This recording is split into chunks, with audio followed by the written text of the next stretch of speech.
The busy seasons had come and gone on the island of Sodor, as work was finally slowing down. Sir Topham Hatt decided to go on holiday. He invited Junior, Mr. Conductor's cousin, to come and watch over the railway until he returned. The engines were at the sheds, getting ready for the day's work. "Oh, Bunker, it's Junior," said Thomas. "Hello, everyone. It's good to be back." The engines were excited to have Junior back. They enjoyed the company of the conductor family. "You stuffed party poppers down my funnel," said Thomas. Junior laughed. "Oh, not again, Thomas. Now, you all know the work that needs to be done. I'll leave you to it. I'm off to Knapford Station in the meantime," he said, and left. "Are you sure Fat Hat is gone?" "I am certain of it. He left this morning," oiled Diesel. "The time has come for my return. I failed on Sodor once before, and I will not fail again. If I can't destroy Lady, I'll have to take out the engines myself. The time has come to modernize the grand island of Sodor." Diesel was worried. "I'll keep quiet about your plan, but I can't be found out. I won't be sent away to that horrid railway. Come on, Pinchy. It's time to pay the blue puffball a visit."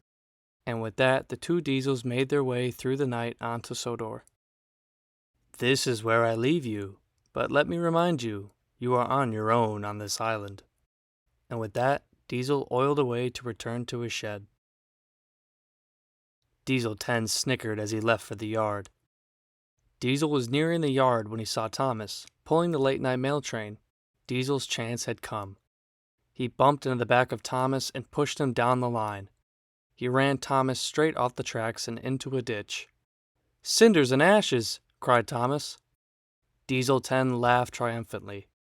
Thomas knew that laugh. He was horrified as he saw who it was. "Diesel 10? I thought we got rid of you once and for all."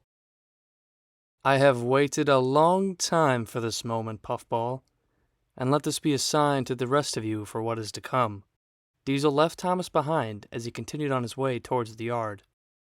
"Oh, Bunker, where's Junior when I need him?" said Thomas. Diesel was about to cause a great deal of trouble. He crashed a line of trucks onto the turntable of Tidmouth Sheds. The engines woke up to the sound of the crash.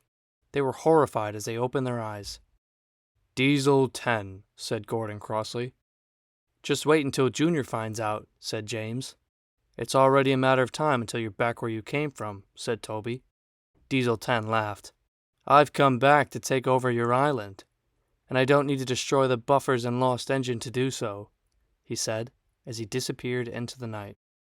Junior had heard everything and ran out to the yard to see what the commotion was. When he arrived at the sheds, all the engines spoke at once.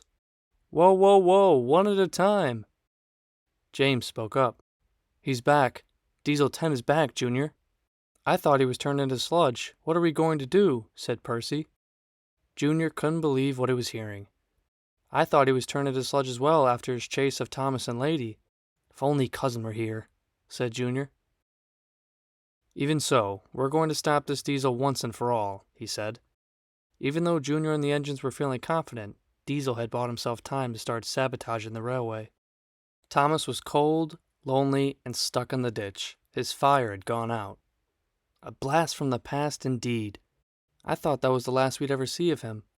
Just then Thomas saw a light in the distance. It was Henry pulling the flying kipper. "Oh, Thomas, you're not even pulling trucks. How did you end up in the ditch?" "He's back, Henry. Diesel 10 is back on the railway." "Oh, we must go tell the others, but first let's get you out of there, Thomas."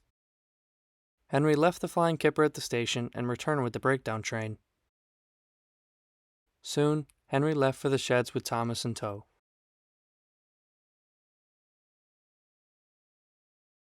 It was morning by the time Diesel 10 had reached the yard, and with the engines trapped at the sheds, Diesel had his chance. "Where's the busiest coal hopper on the island?" he said to Diesel.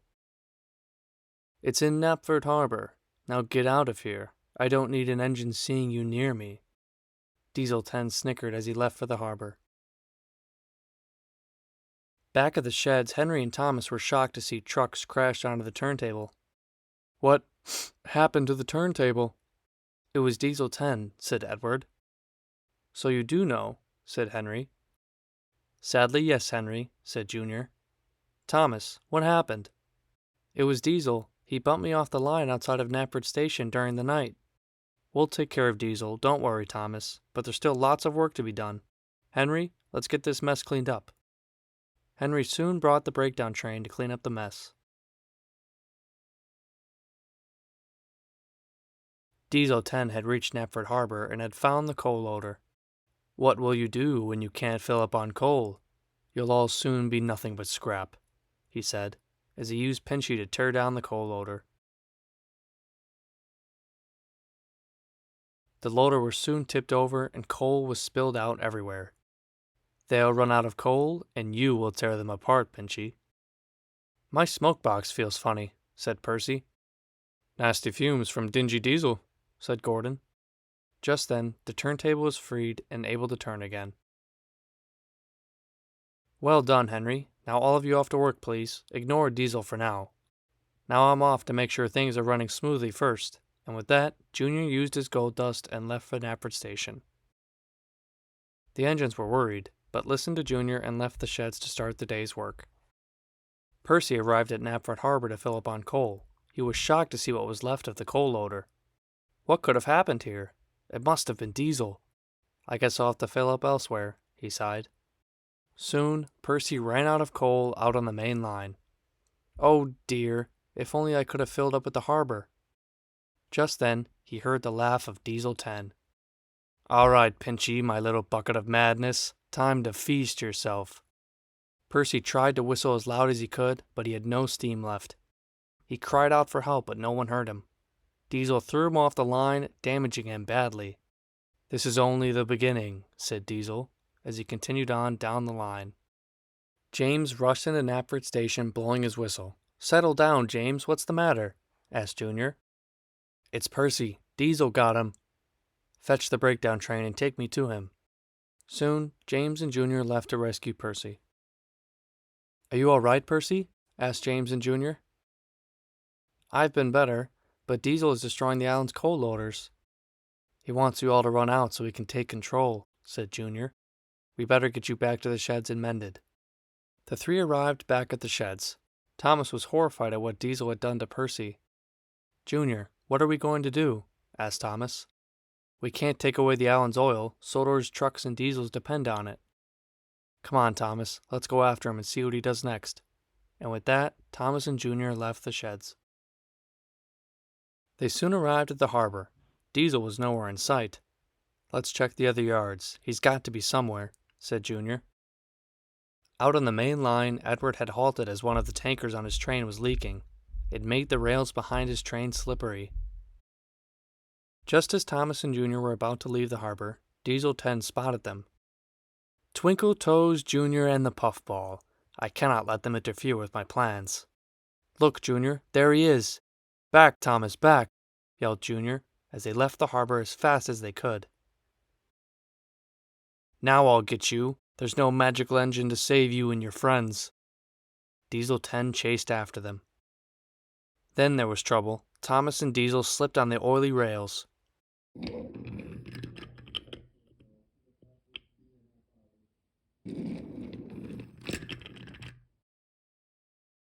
After the dust cleared, Thomas and Junior felt relieved.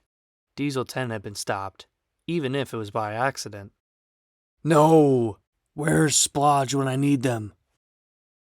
You may have been able to make a surprise visit, but this will be the last day your wheels ever touch the rails, said Junior. It's off to the scrapyard for you, Diesel. Diesel 10 was silent, as there was nothing he could do now.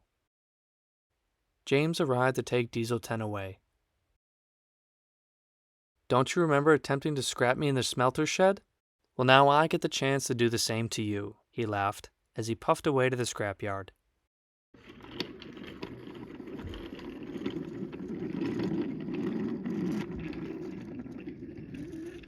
What now, Junior? Asked Edward. Well, for starters, don't tell Cousin or Sir Topham Hatt about what happened, he laughed. Later that night, James arrived back at the sheds. Junior was there as well.